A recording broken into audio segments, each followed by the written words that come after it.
একই সাথে আল্লাহর প্রিয় মানুষ, ভালো মুসলমান, যে প্রত্যেকটা অবস্থাকে সে ওয়েলকাম করে, আলহামদুলিল্লাহ বলে। দুনিয়াতে সবকিছু যদি মনমতো হয় তাহলে এটা তো জান্নাত হয়ে যাবে। সবকিছু মনমতো হবে না। অনেকে দেখবেন অমুকে আমার সাথে এটা কিভাবে করলো, কিভাবে এটা বলতে পারলো, এই কথাটা সে কেমনে বলতে পারলো, আমি মেলাতে পারতেছি না। আমি কেন, এটা আশ্চর্যের কি আছে?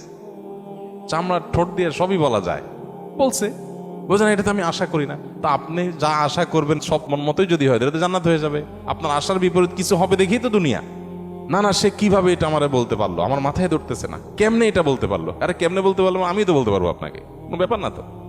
সবকিছুকে ইজিলি নেওয়া, এটা হলো মানুষের দুঃখ দুর্দশা দূরের প্রধান মাধ্যম, প্রধান উপায়। কোন প্রকার বিপদ আপদ হলে আমরা ধৈর্য ধারণ করতে পারি না। ভাই, সবরটা কখন করবেন? তাহলে আপনার মনের বিরুদ্ধে হবে, চাওয়ার বিরুদ্ধে হবে, আশা যা করছেন তার উল্টাটা হবে। আপনার সাথে পড়ালেখা করে অনেক ভালো আছে, আপনি সেটা থাকবেন না, এখানে তো সবর, এখানে তো সবরের প্রশ্ন আসবে। সবরটা কোথায় করবেন তাহলে? সবই যদি মনমতো হয়। বহু মানুষ আছে যে দুনিয়াতে তাদের সব কিছু চাই, সব কিছু চাই বাস, আর অন্যের সাথে কম্পেয়ার করা এবং অন্যের কাছে আশা করা। সকল অশান্তির দুইটা মূল আছে, আরেকজনের সাথে নিজেকে তুলনা করা, আরেকটা হলো আরেকজনের কাছে কি করা, আশা করা। মানুষের কাছে এত বেশি আশা করা উচিত না। স্বামী হোক, স্ত্রী হোক, ননদ হোক, দেবর হোক, শ্বশুর হোক, শ্বশুর বাড়ি হোক, এমনকি বন্ধু বান্ধব হোক,